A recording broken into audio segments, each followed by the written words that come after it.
Welcome everyone to another best ball stream here from Occupy Fantasy. We are live here with Derek, our social media manager here at Occupy Fantasy, for another show. I am going to draft a Best Ball Mania 5 team tonight, but Derek, I know that one of the contests you were most interested in discussing is the golden single entry $10 tournament here Underdog has. Before we get to that, I think this is your first live show with us here on the channel. So welcome. We appreciate you being here. Why don't you introduce yourself to the people? Yeah, thanks for having me, Chris. Usually I'm doing behind the scenes trolling and making graphics and videos and stuff, reaching out to you guys if you've won some big contests. But yeah, nice to be on here. I do a lot of best ball, a lot of DFS. So probably the majority of my action comes from EV betting now. I am in thankfully a legal state, so really been hitting that hard the last couple of years. But always down to do some best ball, no matter what time of the year it is. And it is certainly early in the draft season. I believe we have the NFL schedule release coming next week, which will allow us to dive more into like playoff week correlations and all that kind of stuff. But I think what's most interesting about the Golden here, Derek, is the fact that it's single entry. I would expect Underdog to post a couple of different versions of this contest throughout Best Ball Summer here, but we have 5,600 person field, which is still definitely a large field contest. 4-round tournament, same playoff slate of weeks. 10,000 to first place.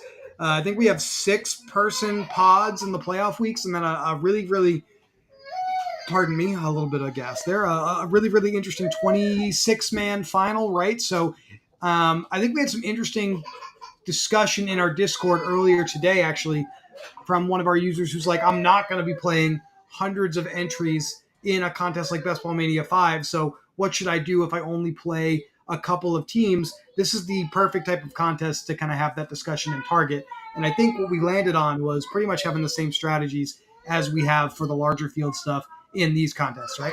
Right. Yeah, and I think the big thing is thinking about.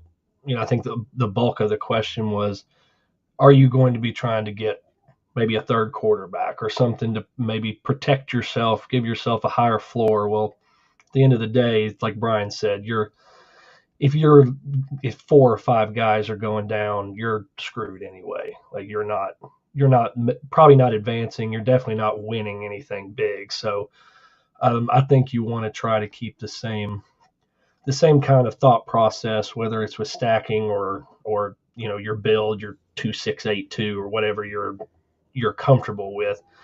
You want to keep that pretty consistent and not start panicking just because you're only doing a couple drafts.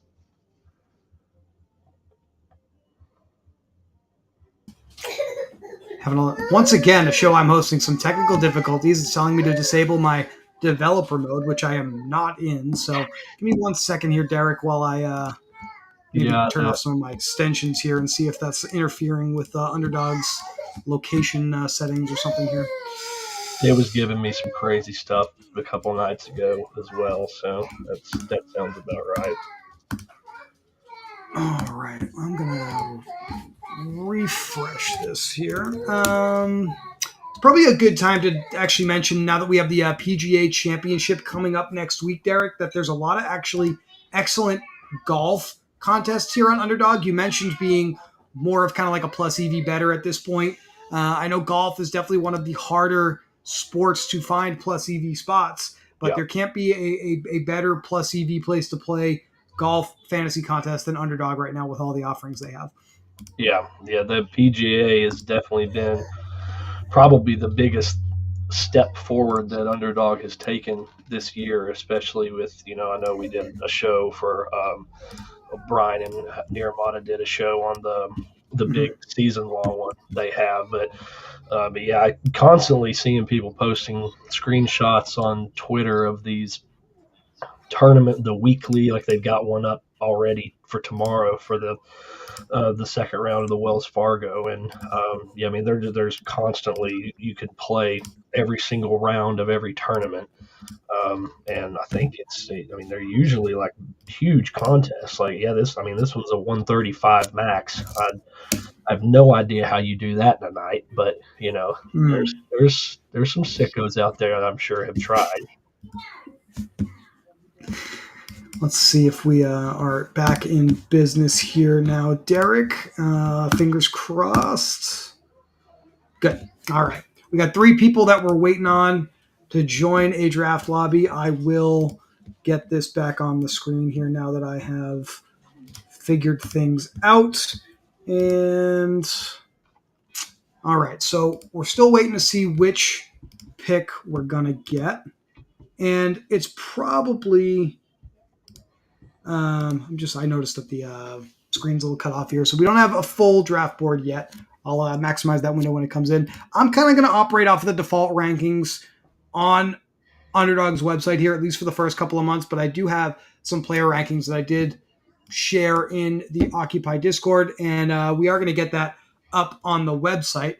We do have, I know you know this, our ADP tracker on OccupyFantasy.com to help people kind of search for where players from different teams are going on the draft board. I think I talked on the last show that I did with Chuck about this tool and how the Buffalo Bills are one of my favorite teams to target just because it's really easy to pair anyone you want with Josh Allen. I'll put the ADP tracker up on the screen here. Good time to absolutely point out to everyone that's starting today. Underdog has actually upped the ante with their promo for new users. So if you're not yet playing Best Ball on Underdog Fantasy, you can sign up with our promo code Occupy2 and you can get a $250 deposit match, 100% match to kickstart your bankroll here in Best Ball. Deposit 250, get 250. You got $500 to enter these contests. That's a pretty great way to get started. We've drawn the 4th pick here tonight. Derek, I'm partial to just kind of going with what's on the board, but I did mention to Chuck, and I might do this tonight, that I have Amon-Ra St. Brown as my second favorite wide receiver in my projections behind CeeDee Lamb. So I think there's a pretty good chance that I'm going to be able to nab him here. Yeah, I don't mind that at all. From what I've seen, it's pretty consistently either people are taking Jefferson. There's a couple I've seen have reached for Jefferson, but mainly it's been chalk first 5. Pretty much you're looking at those 5 in that order every time. But yeah, I'm definitely not gonna tell you not to take St. Brown. That is a great pick. I would be taking him ahead of Bijan for sure. I mean, pretty much. Ooh, we're going to have to dive into that. These are some of the early biggest risers here I've got back on the screen here. Kind of interesting. Ben Sinnott, rookie second-round draft pick for the Washington Commanders at tight end, was seeing the biggest ADP change. We know naturally we're going to see bigger ADP changes at the bottom of the board, more so than anywhere else.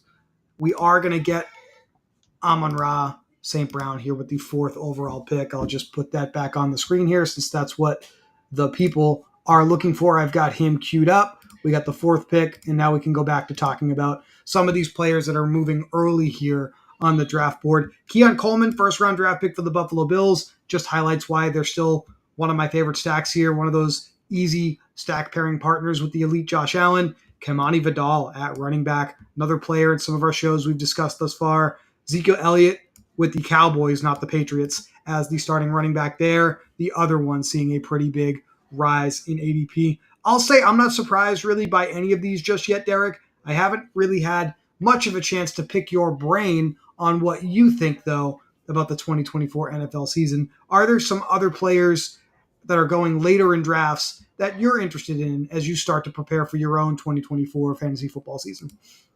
Yeah, I think one that I was kind of shocked when I first looked and I saw ADP was Xavier Legette. Um, Mm-hmm. I know he's kind of went viral recently with his funny interviews and stuff, but that kind of seems like that's an automatic wide receiver 1 for the Panthers, right? I mean, I don't really know what his competition there is. I mean, other than Thielen's corpse, but um, Yeah, we got Deontay Johnson just recently acquired from the Steelers. There would probably be the other player, but given the draft capital that the Panthers invested on Leggett, and obviously they need this experiment to really work out. Otherwise, they're going to probably have to wave the white flag with Bryce Young after year two, which would be really unfortunate. I yeah, think you've got a really strong point here at almost no risk in the 12th round. You know, yeah, we can get Xavier Leggett, and that's a pretty strong, I think, late wide receiver consideration. I think my biggest problem, Derek, is that by the time we get to round 12, I'm usually like pretty close to done with drafting my wide receivers. I don't know how you produce the social media for us, so I know you watch a lot of our shows. You know that Chuck and I are very big fans of going wide receiver heavy pretty early. So I'll probably have to force myself to click on Leggett late in drafts as like a sixth, seventh, eighth wide receiver, just based off of how I build my rosters. yeah. He is kind of in that like I guess you'd say no man's land. I Mm-hmm. noticed that really when I noticed where he was at, I was kind of in the same boat. I was like, well, I already have 7 receivers, and it's just like you see his name and you're like surprised that he's still there. But yeah, I mean I'm sure that's probably going to be one that picks up a little bit more steam, kind of like how Keon Coleman already is. Mm-hmm. I know a lot of that is people trying to figure out who's going to fill that void that Diggs left. But yeah, I think it was the last show you did with Chuck is a very similar team that I think a lot of us are going to be drafting was where you've got like 6 really elite receivers and Tony Pollard as that first running back. You know, that seems like a pretty safe place to be for the zero RB. I definitely am going to find myself drafting Pollard a little bit more than I'm probably comfortable with. But Yeah, that's the idea here. We want to make sure that we're getting high end pass catcher talent, and we want to the exponential upside of hitting on those mid to late round running backs who are going to see the touch opportunities. It just makes it so much easier, I think, to advance and potentially have a chance to win in the playoffs here in the best ball format. Talk to me a little bit about your experience playing best ball. How much did you play last year? Did you play light? Did you play more than you usually have in the past?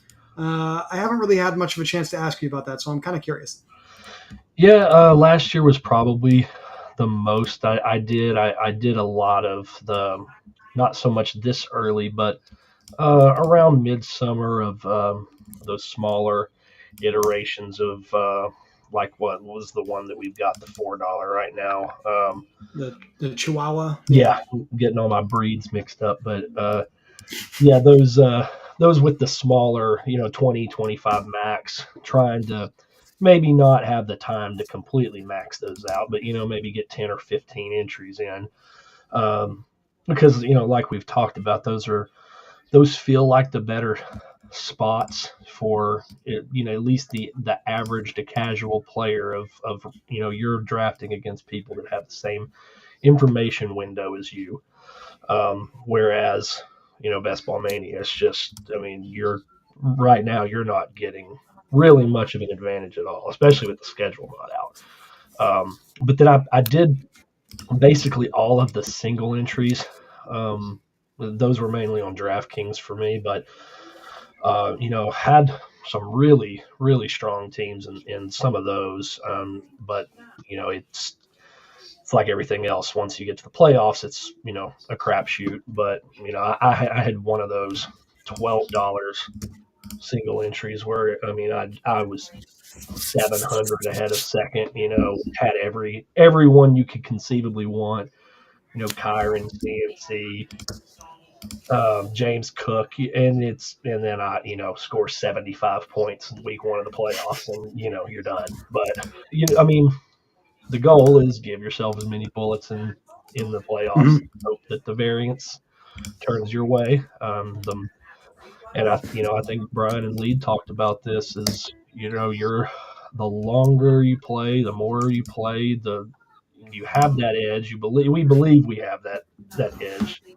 The longer this goes, the more opportunity you have to realize that positive variance. And find yourself in a final.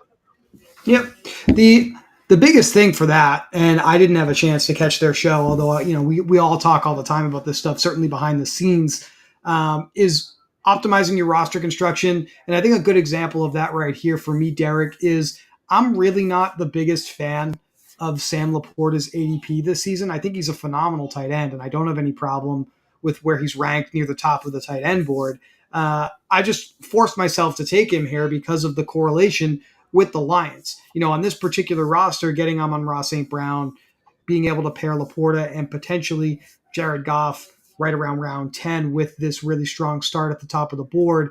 I'm just hoping those are the players that I need in the playoffs, well correlated together. And I want to, since I do plan on having basically as many entries as I possibly can in this particular contest by the time the season kicks off, I just want to diversify my stacks. So I'm a little higher in my personal rankings for those of you with access to Occupy Fantasy's Discord on like Trey McBride in this range. I believe Mark Andrews I have a slightly ahead of Laporta as well. Even Kelsey Kittle with the 49ers.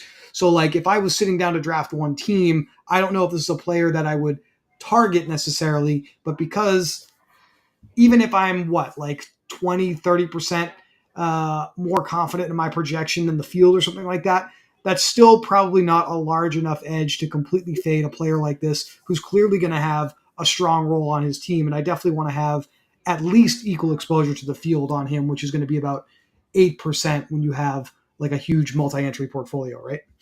Yeah, that kind of goes back to the conversation about the smaller amount of entries and if you're playing a single entry or something like that, maybe you don't feel as comfortable about taking Laporta in the third, but when you are trying to diversify, I don't think there's any issue with trying to maybe even reach a little bit to get those correlations, those stacks, and especially now in these smaller windows that most likely this golden chihuahua puppy, all these are probably going to fill before we get the schedule. So Yeah.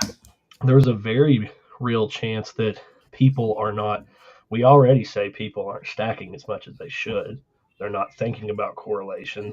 That's probably magnified now that we don't even know the schedule and people don't have the ability to see playoff matchups.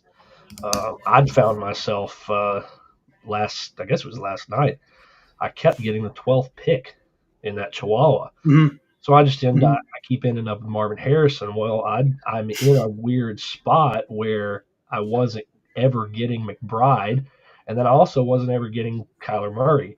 So about the third Oh, time I got the 12th pick, I just took both of them probably 10 picks too early just to give myself that yeah. stack. So, but then in turn, you're also going to have a different construction that way. So it can help. I mean, if it burns you, it's going to burn you anyways. But it gives you a chance to be a little different. All right. All Looking right, at where where we're you at headed here, here? I've already got an elite tight end. I don't think I'm interested in Mark Andrews, although that would certainly be probably a different construction than the field, right? If I get Laporta and Andrews on the same roster and I somehow sneak through. So that's kind of something I am thinking about.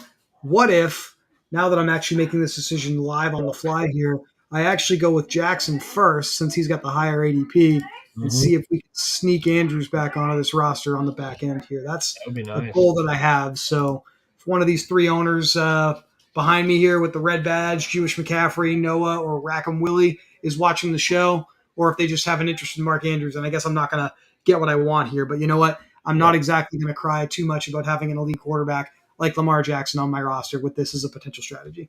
yeah. This feels like me drafting playoff best ball right now. Is like Mm-hmm. let's get St. Brown, Laporta, Lamar, and Andrews, and just get that Ravens Lions Super Bowl. And God, we were going to print, but just Whew. never happened. Oh my God, bringing up, you're dredging up some bad memories here. I know. Zay Flowers diving at the goal line there. Hey, Mm-hmm. I'm excited to see what this Ravens offense looks like in 2024. I think we can be just as excited about it especially with some of the new pieces that they've brought in. Derrick Henry, obviously, but even talking about the rookies that were drafted just a couple of weeks ago, we have, okay, so we're not going to get Andrews. That's all right. But there are some other targets with the Ravens that we can still consider. One of them late would be wide receiver Devontae Walker, who I guess was a big bodied outside wide receiver Lamar Jackson asked the front office to get onto this team. If we look at the ADPs for the Ravens here back on OccupyFantasy.com's tracker, now that Andrews is off the board, there's really not like a tremendous race here for me to pair somebody with Lamar Jackson, but there's still plenty of opportunities to do that, which is good. Yeah, and especially since you already have the elite tight end, likely is not a bad spot That's way also down. true. That's kind of a home run swing. I kind of like that. Yeah, Let me take a look. I feel like Keenan Allen's ADP has gone down a little bit. Amari Cooper, player Chuck and I both like a lot. I'm probably going to end up clicking on both of these guys quite a bit. Something that is still a variable here, though, Chuck, excuse me, I'm used to talking to Chuck, Derek, you good? that is going to be good for me, I think. We see a lot of division matchups in the playoff rounds. And now that I already have Jackson at quarterback and I'm still looking for some correlation with him, what if we get a Browns playoff game week 15, 16, 17 that I need? Amari Cooper with Lamar Jackson could come into play there. So Yeah. Allen and Amari Cooper, two wide receivers I have ranked pretty closely. And I guess you could make the same argument with Keenan Allen and the Lions players I have. But the tiebreaker for me was I already have the AFC North quarterback there. So Yeah, I'm right there with you because that Arizona Cardinals team I just mentioned also ended up with Tyler Lockett and Kenneth Walker, and I was thinking the same thing as like let's yep, get a Cardinal Seahawks matchup in the playoffs yep. there, and there you're on your way. So and again, that's something that are pretty. I think we could pretty confidently say the field is not really considering stuff like that in early May. So before the schedule's out, especially. So um, that's I definitely like that. I don't usually draft a quarterback and a tight end this early in the draft, but with three wide receivers, an elite quarterback, and elite tight end, I still like this start.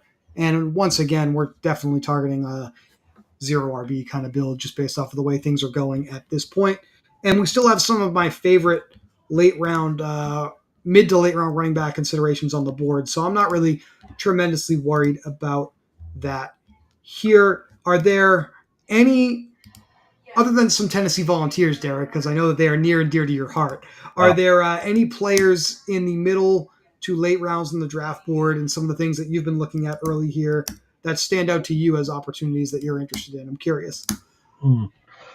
Well, I was out. The first one would be that I was thinking was Jalen Wright, but you already said let's look at non Give non me a non-volunteer. Yeah, right. exactly. I think, and I guess we're really already past him. I think, but thinking of mid, I think that Tank Dell is an interesting spot, Mhm. I really just noticed after Stroud was taken how high Diggs went in this. Mhm. I think he's around 25 ish, which I still think that might be high. I just feel like we've talked about this, and he was the number one receiver for Houston before he went down last year, pretty clearly. Yep. I think that you know Diggs is the shiny new toy, and everyone saw Collins go off, but I mean that just it feels like at least two of those are going to be wrong. But I mean, Yep. probably only one of I them is going to be really wrong. But I don't know. Dell going 2 rounds later than Diggs and Collins seems a little crazy to me. What's your take on yep. that? No, I mean this is something that I think I've talked about a couple of times on this channel this month so far, Derek. I just feel like the Texans' cost overall, we're buying them at their absolute ceiling after a great performance in 2023. And you're exactly right. I don't think there's any way all of these picks can be right together this year. At least some of them are going to be wrong. And I would rather bet on youth, which means Tank Dell, which means Nico Collins, over Stephon Diggs. And we know Diggs is extremely talented, had a really disappointing close to the 2023 season with Josh Allen. as good as CJ Stroud is, that this is probably a downgrade in the quarterback department. So Yeah.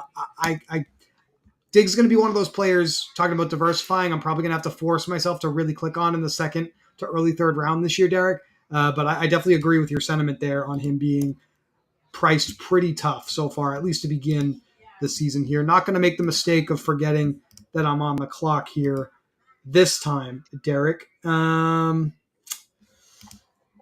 I'll go with the new Tennessee Titan, Calvin Ridley.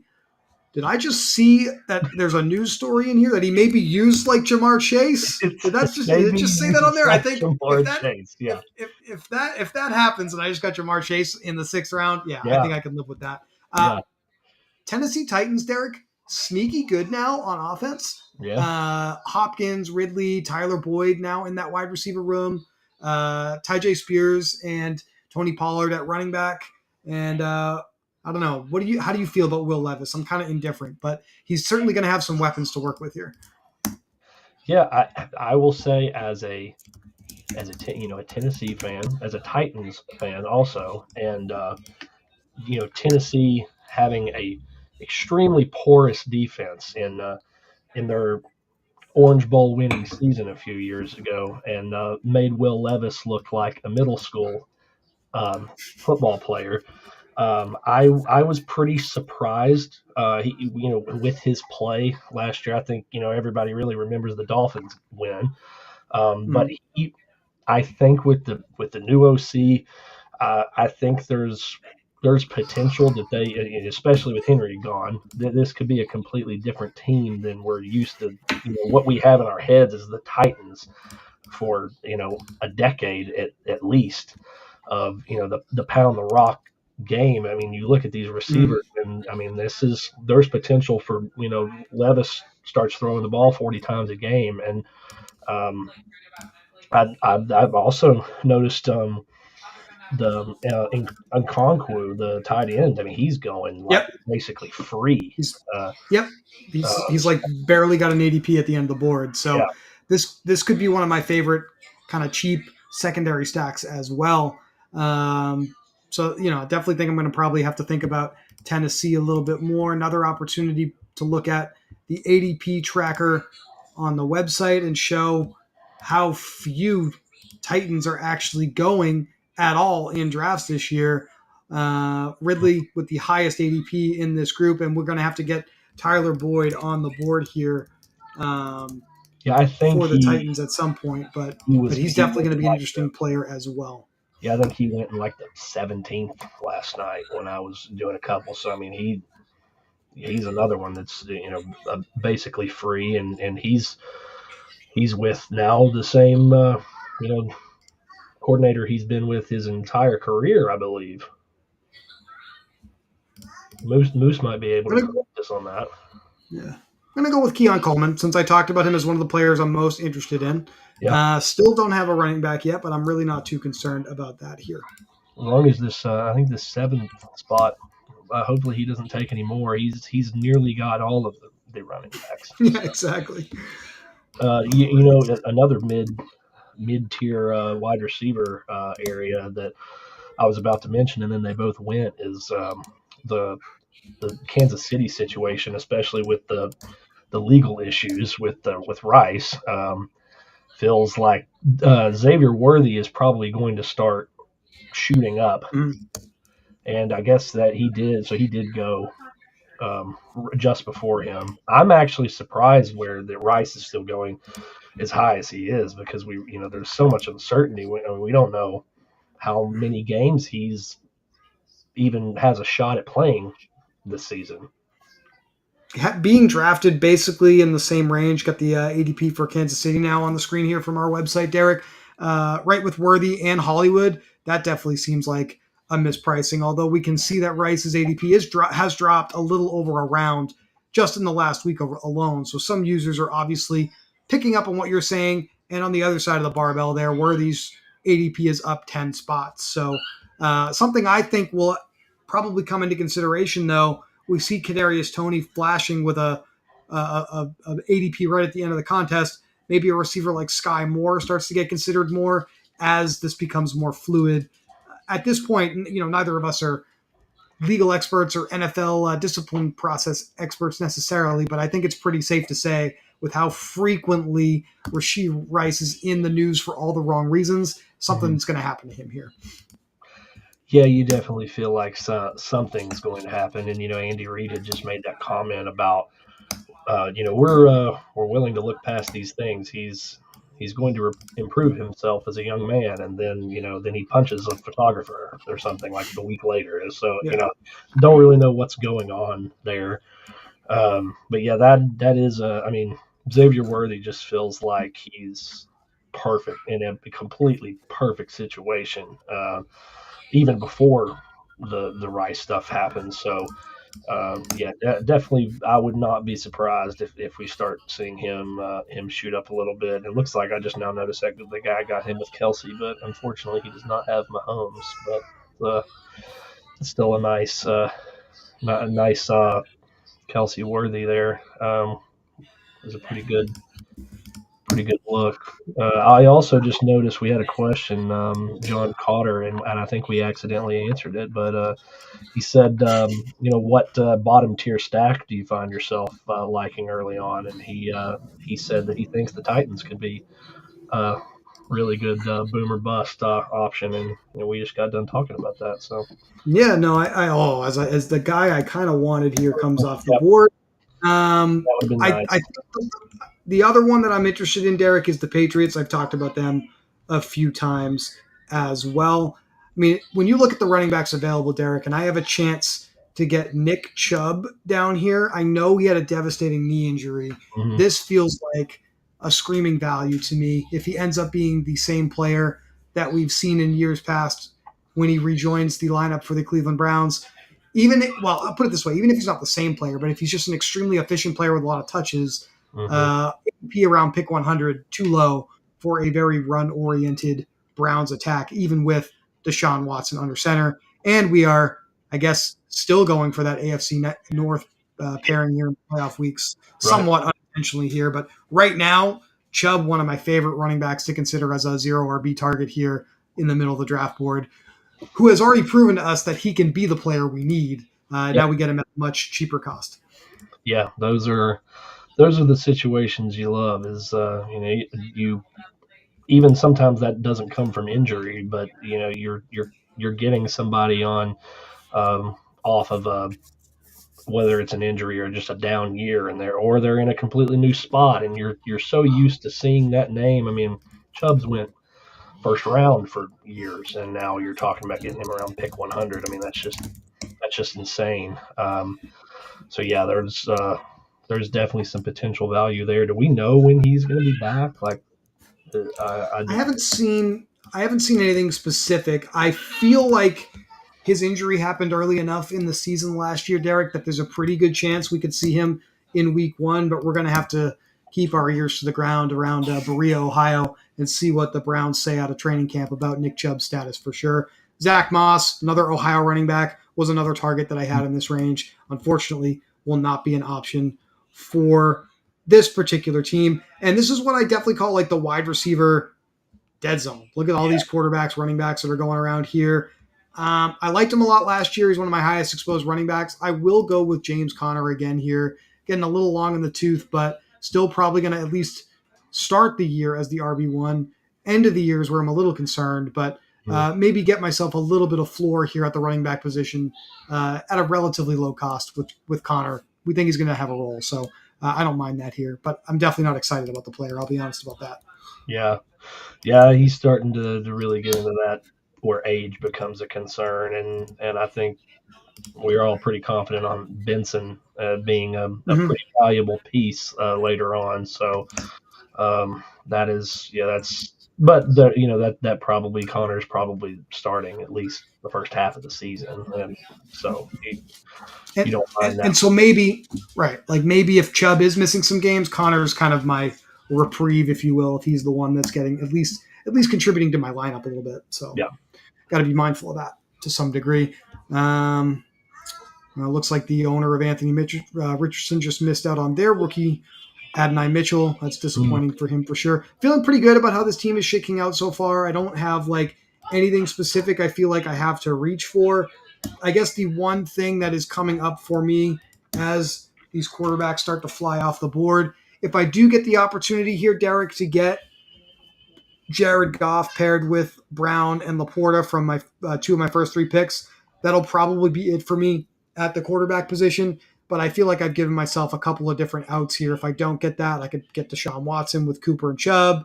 We've got Will Levis for Ridley as well. So, like I said, not going to necessarily force it here or feel bad about it if I don't get it, if that makes sense. Yeah, and you still have that option, like we talked about, of Okonkwo. Of if you don't get another tight end to pair with Laporta, you get him and Levis basically for nothing at the end. You definitely like that. This is a board. Talking about being aware of the competition around you. Look at Rackham Willie here, who's drafting right next to me. Yeah, He is not going wide receiver heavy. He's going extremely running back heavy. He's already got 7 running backs. Receiver. 2. He went with Tyreek in the first round. So if there's a receiver I like here, I probably need to take it because he's probably looking at those at this point. Yeah.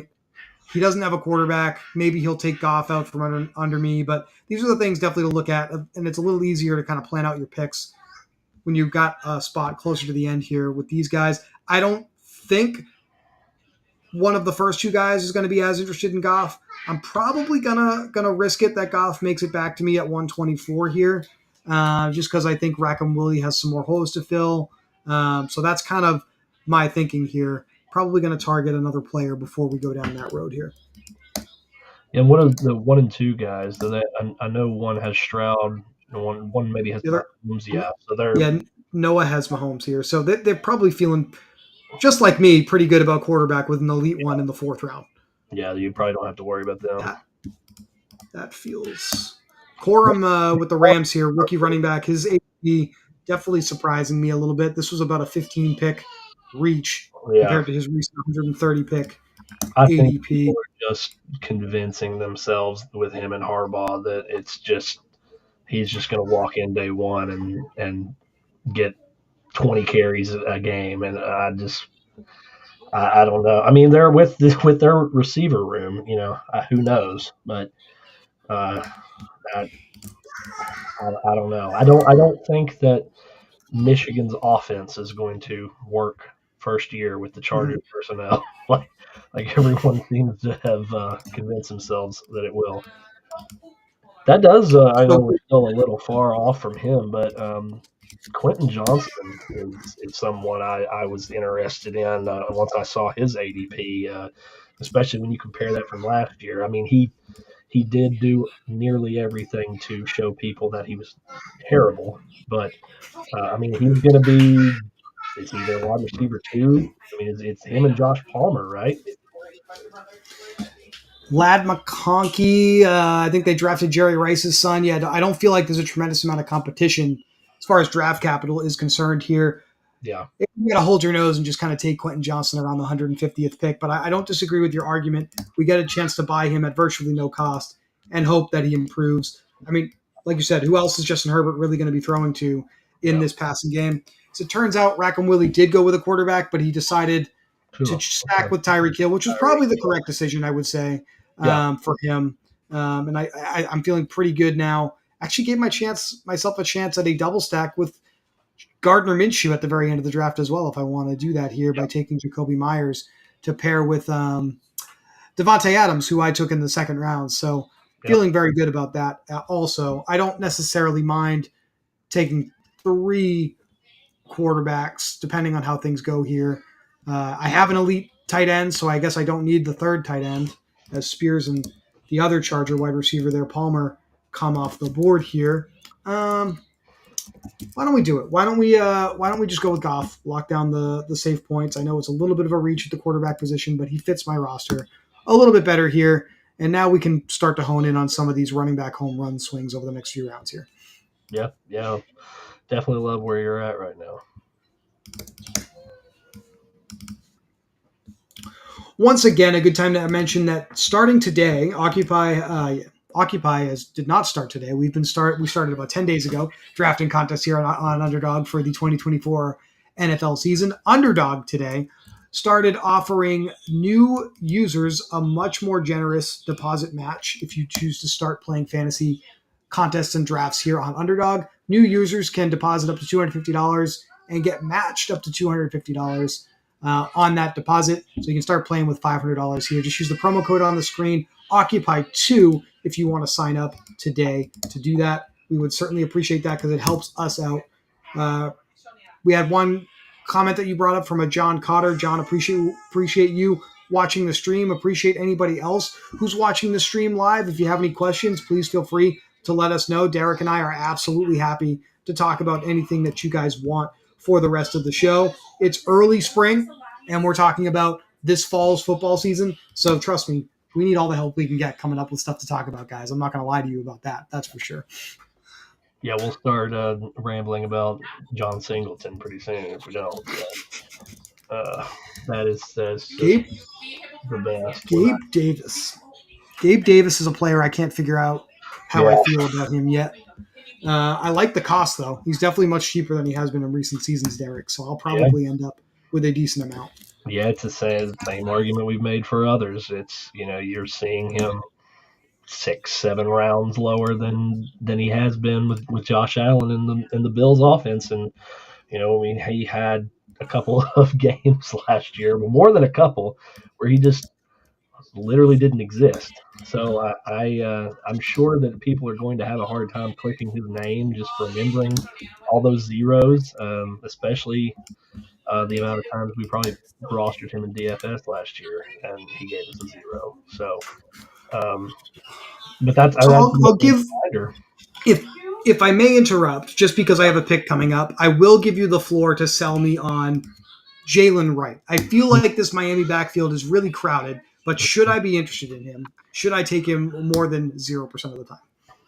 Yeah, I guess my argument would be, well, one, you've seen the highlight. Everybody keeps showing you the 75-yard run in the first play from scrimmage against Georgia, which I was at Neyland Stadium when that occurred. So, and then we lost by 35. So anyway, the probably the main argument you would make is you saw how Achane was used last year, and then the fact that him and Mostert both went down with injuries, and Mostert gets hurt basically once every 6 months.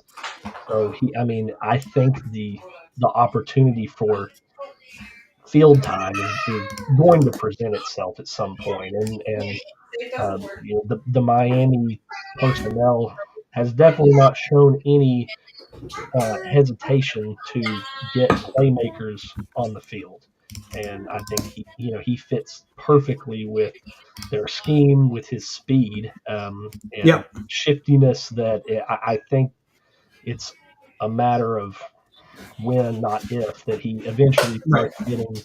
And we saw it last year. You only need maybe 7 touches a game with Miami to score 30 fantasy points in a given week. So that is basically how Achane forced himself onto the field last year. So this is one of the most efficient offenses in the NFL under Mike McDaniel, Derek, and in the Kyle Shanahan scheme, which McDaniel basically brought along with him here from San Francisco. It's good to own running backs in these offenses. If Jalen Wright gets those opportunities, he's a player we're going to want to have at least a little bit of in our portfolios and has a chance to super outperform this 12th round cost if something happens on the depth chart ahead of him. Can make the same argument for taking a little bit of Mostert, a little bit of Achane in your portfolios as well, but Wright definitely carries the biggest, I guess, home run swing upside. And if he ends up being one of those players you need in the playoff weeks, I think we're sitting pretty here with the roster that we built today. Yeah, definitely. It's kind of interesting here, the number 3 guy we were just talking about, and he possibly grabbed back-to-back number 1 wide receivers there, and we we were talking about Leggett earlier, but not sure about Aaron Rodgers there though. That seems a little odd, but yeah. Do we believe in Ty Chandler in this Vikings backfield? I just feel like the Vikings are going to be a tough team to get behind this year. I think I'm going to take the risk here just because I don't really know if I trust Aaron Jones to truly see like all of the touches here. And we saw Ty Chandler play pretty well for them at the end of last season. Yeah, and hey, we're talking about a Tennessee running back again, so we're right in my wheelhouse. Yeah, I think I mean Aaron Jones is another guy that's had durability issues. He's had trouble staying on the field, and Ty Chandler is a known commodity for. I mean, he's been with the Vikings what 3 4 years now, so Mhm. I mean he has the coaching staff's respect, and they are probably going to be willing to at least start as a split at worst. And we don't really know what that offense is going to look like this year um, with McCarthy. So um, Yeah, I think at best, just the change of quarterback is massive, of course, for the outlook of the Vikings. But from a division of touches perspective, I feel like Ty Chandler and Aaron Jones at least start out with a similar split to Jones and Dillon when Jones was still with the Packers, which means both of these guys are going to have that spike week potential to give us some ceiling games. Chandler carrying by far the lower costs than Aaron Jones. So that's a big reason why I'm still interested in him here. As we see, tight end target that I do have down here, Ben Sinnott, his ADP rising, second round pick of the Commanders.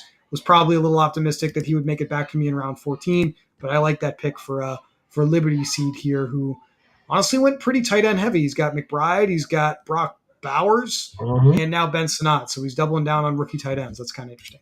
yeah, and Washington is that where Ertz is now? Is that Yes, it is. so? I That's am. basically his competition I, there.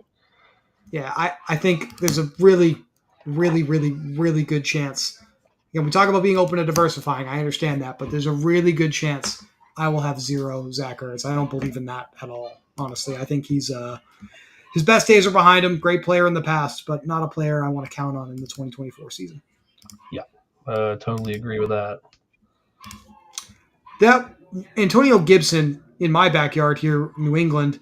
I like that pick here. It's about 15 picks ahead of recent ADP for him, but we saw what Elliott was able to do in the Patriots offense when Ramondre Stevenson went down. They were even Elliott and Stevenson, that is, somewhat splitting opportunities last year when healthy. I feel like we want to be invested in running backs in Alex Van Pelt's offense with the Patriots, bringing over an offensive scheme that was with the Browns over the last couple of seasons that has been really successful for running backs like Nick Chubb and Kareem Hunt. I mean, you could see Ramondre Stevenson and Antonio Gibson kind of be that new 1-2 punch in Mhm. Alex Van Pelt's offense this year. Yeah, I don't know off the top of my head how often Drake May is checking down to running backs, but I'm guessing probably not as much in college. But that might be another thought that you've got your rookie quarterback is the safety blanket, maybe third down back type role that Gibson could get a lot of the receiving work in that offense as well. I will allow you to have talked me into holding my nose and picking Quentin Johnston because at this spot, right? I mean, for a potential wide receiver one, and I Yeah, don't that have a tremendous amount of risk. He's my seventh receiver off the board, like well behind his ADP. I'll definitely take a shot on him here. That's fine. I don't have a passionate feeling about the player or anything like that. I'll take him behind ADP. Feels like we may have some closing line value there. Yeah, that's just it feels like one of those sophomore. Everybody has Mhm. the bad taste in their mouth of just how awful he was, and I mean it's a completely different offense. It's a different coaching staff. And, they were an absolute dumpster fire or a large part of the year. You never know what's going on behind the scenes, and being a rookie in that situation, it's just a fresh start. So maybe you luck into something there, and you've got five elite wide receivers, so you can afford to take some shots like that. If he turns into another one of those elite receivers somehow this year, I'll take it. There's definitely nothing wrong with that here. Probably want to find a Raven to pair with Lamar Jackson. That's one of the things that I'm kind of consciously aware of here. I liked your suggestion with Isaiah Likely. I think we still have some time. Well, this is actually where his ADP is, right around pick 177. I don't know if I'm going to go that direction, Derek. I think I'm a little bit more interested in a player that hasn't been able to stay on the field too much, but he's got the draft capital and he's fresh off of an extension. Rashad Bateman is probably a Ravens receiver I will take a lot here in the late rounds, especially on Lamar Jackson teams. I don't mind that pick here in the 15th, 16th round at all. Yeah, no, that seems like the perfect spot to take him, and he's what I know they're still. It's basically Flowers, Andrews, and is he the third pass catching option on that offense? So yeah, getting that in round 15 of an elite offense is you're not going to hold your nose at that.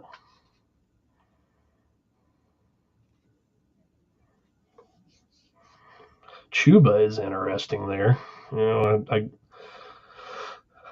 know that's not really on the radar where you're at, but that was another one I was kind of surprised with where he was going because I'm assuming he's at least begins the season as the Panthers starting running back. It's definitely a pick that we should be interested in this range if we're still looking for some fantasy points to begin the season. I am going to go with Bateman here, but I will not lie to you. Hubbard kind of slipping a little bit is definitely something that is starting to jump off the page here. Can't imagine he's still there in 17 picks for me at pick 189, but had I not been kind of locked in on that Raven receiver there, absolutely spot on calling that out, Derek. That's definitely a missed price asset in this particular draft room compared to cost this season that is worth considering if you have a build kind of like this. The other, I guess I need a backup tight end at some point. I'm hoping to get a decent high upside one we can talk about. Conklin, definitely the best floor, went right before my pick here. Rackham Willie going back to back with Hunter Henry, Tyler Conklin to get some floor. Well, sticking with the Titans, Chikakonkwo is probably going to be there for me. Mike Gesicki with the Bengals, a player Chuck and I have both taken late. I guess another player I think has more upside than ADP cost is necessarily suggesting at this point is also Dawson Knox with the Bills. He's kind of another tight end target that I have late. Player that isn't necessarily a target of mine because I'm pretty low on my projections, but this is more of like a gut feeling kind of intuitive suggestion.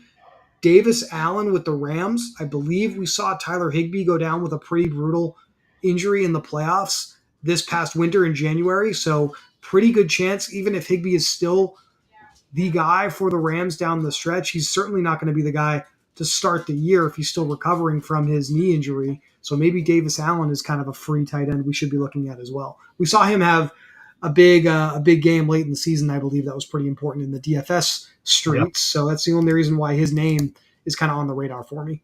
Yeah, and he looked good in the limited amount of time we saw him last year. So that's don't mind that at all. And Jawan Johnson just went too. That's another good spot, especially with Taysom Hill's lifts as a quarterback this season. So there he went. Yeah, well, that's all right. Maybe next time. I got 3 picks left here. We have 4 running backs, 1 tight end. I think I'm going to close out the draft here with only players from those positions to kind of beef up my my bench there a little bit. Feeling pretty good about having Lamar Jackson and Jared Goff, and feeling pretty good about this really, really strong wide receiver room. So we're on the clock again here, going back to what is still here. Man, seeing Dameon Pierce down here is definitely. Johnny Smith. I didn't even consider that because he just signed a 2-3 year deal with Miami, and I'm assuming he's going to be the guy in the tight end spot in that offense. That's interesting as well. I definitely think he's a player we want to have exposure to. We saw what he was able to do competing with Kyle Pitts for the Falcons last year, and now he's in a better spot. I think the reason I went with Mike Gesicki is more AFC North correlation here, just trying to increase my shots of having some kind of a game stack with Lamar Jackson in the playoff weeks. That was kind of my rationale for doing that there. feel pretty good about already having a late round stack partner with Lamar Jackson. I didn't necessarily want to double down here on that with low floor tight end if Andrews does in fact stay healthy, high floor tight end if he doesn't. So that's Yeah. kind of the range of outcomes for likely. I guess the other argument against Dave, Jonnu Smith would be he's no longer with Arthur Smith, so he's probably not going to be getting goal line touches, carries, jet sweeps. He's probably not going to be on the field quite as often. but you're potentially making the case for what Connor Hayward, who's probably the backup tight end on the Steelers, which is where our old friend Arthur Smith is now. Yeah, That's definitely going to be something he's going to be doing to us. Oh my God, I don't want to think about Arthur Smith right now, Derek. Let's table this discussion for another time. Yeah. My God, what a time to be alive. He's going to ruin the Steelers, isn't he? George Pickens, please avoid. My God. Yeah. Anyway, coming back around here, Eli Mitchell was definitely someone that I thought was a potential target here. Alas, we're going to have to avoid him. We're not going to be able to consider him, so of course we're going to avoid him. Probably looking at, let's see, Garendo I've taken already in a couple of shows here, so I think I'm just going to avoid him for that reason alone. Dante, I already have Chubb, so he's out for me. Madison with the Raiders could potentially do some things. Where is he might not even be drafted with the injury, but we were just talking about Hubbard. Jonathan Brooks being drafted at all? Oh yeah, no, I think he went already. Okay. We'll look at the board here in a second. I just got to make a pick first. I guess I missed that. I think I'm going to go with Fighting Irish alumnus Audric Estime here in the Broncos backfield, which I feel is somewhat ambiguous. I don't know how strong of a hold Javonte Williams has here. I don't think Samaje Perine is much to be excited about, and I don't really know much about Estime here. I wasn't necessarily following the good old Fighting Irish that closely over the last couple of years. But this is just your quintessential late round running back that has a chance to outperform ADP. And I'll take him here for a home run swing. Yeah. Yeah, no, don't follow Notre Dame football too closely. Brooks goes right around the 8th round right now. Okay. I think he was the first running back off the board in the 2024 NFL draft. So this is the biggest reason why Hubbard is going so low. Right. But I would agree with your assessment that we talked about on this show, Derek. These guys are definitely further apart than I feel they probably should be. Hubbard feels like a great opportunity down here late for that reason. And Malik Washington was a receiver that Mike McDaniel had basically demanded that his front office brought into Miami. So he's a target down here. I don't think is really that poor to consider. I don't know much about Jalen McMillan. He's not a player I've really done much research into just yet with the Tampa Bay Buccaneers. So it's one of my notes I'm taking away to kind of figure out why is Sandman 98 in on him here. Michael Wilson, I noticed we missed him in the 14th round. I didn't necessarily need him on this team, but I'm pretty high on him in the Cardinals offense. Other than Marvin Harrison, there's a lot of open opportunity in that Cardinals offense to go around. It can't possibly all go to Harrison, and it feels like Michael Wilson, after some of the big games he had last year, Derek, might be a pretty good pick down here. Yeah. It is, I'm assuming Greg Dortch is still around, right? We're going to absolutely see Kyler Murray light the Dortch torch a few times this season for some touchdowns. So he's pretty free as well. He's got a 213.6 average draft position, which is right on the pin of our spot here for the final pick of this draft for me anyway. Derek, it's been an absolute pleasure streaming with you tonight. I appreciate you making your debut for us here this week. We are going to have you on the channel more this summer, and let's try to get one of those single entry teams done together on a future show. I think that will be a much more interesting discussion for some of our members that don't necessarily play at a high volume, like Chuck, like Brian, like myself here in the best ball world. So I definitely think it's going to be fun to kind of have a more in-depth live discussion about drafting for one of those kind of contests on the channel here. Yeah. I think that's especially if you're talking about using that promo bonus and getting your feet wet for the first time. That would be if I was starting this whole thing over and trying to find a place to start. That $10 single entry, especially, like you said, we're probably going to get 4 or 5 iterations of that at least. So those are going to be really flat payout structures if they are anything like this one, and that is a great place for people to start that are just trying to figure this out, because you're on the same level playing field as everyone else. So so it's kind of like those the bottom of the plug, the 3 to 100 man contests, Mm-hmm. think of it like that. So I will end the show here with a draft pick of Eric Gray from the New York Giants. And for those of you who've watched a couple of the shows I've done, I've mentioned Dan Duggan. He covers the New York Giants for theathletic.com. He's a very, very plugged in Giants reporter. He has reported already early this spring that he would expect to see Eric Gray have a bigger role in the Giants offense this season.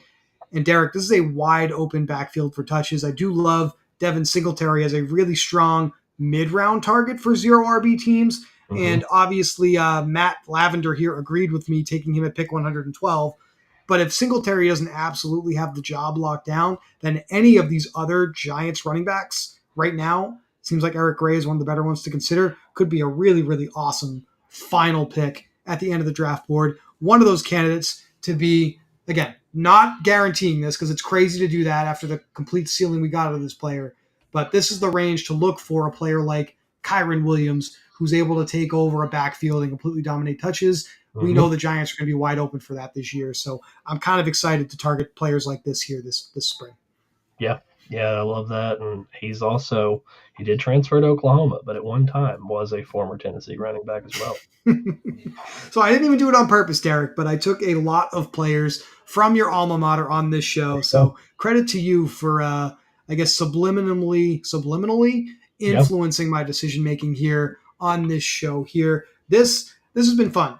We'll be back. I'm not entirely sure when, Derek, but we're going to continue to draft Best Ball Mania 5 contests on this channel. We're going to have a best ball guide available on occupyfantasy.com this weekend as well. Really short introduction to the format for you new players. And we're going to add to that with some written content throughout the spring and summer on occupyfantasy.com. So definitely stay tuned for those updates as they come along. We're going to be super active in our Discord, pumping all of the learnings that we have from all of our collective experience playing best ball over the last several years as well. So you're certainly not going to want to miss that because we're giving away a lot of the best secrets here that you will need to build some great lineups and for a far lower cost than a lot of our fellow competitors here in the industry. Derek, that's going to do it for me tonight. I really appreciate you being here. Is there anything you want to say before we get out of here? no, just thanks for having me, Chris. I think that you got a great team there, especially this time of the year. I think you're going to see a lot of CLV on a lot of those ADP picks, and yeah, I'll be happy to jump back in and do some more with you soon. Absolutely. All right, Derek, you have a good night. And for those of you watching, thank you for that. And we will see you next time.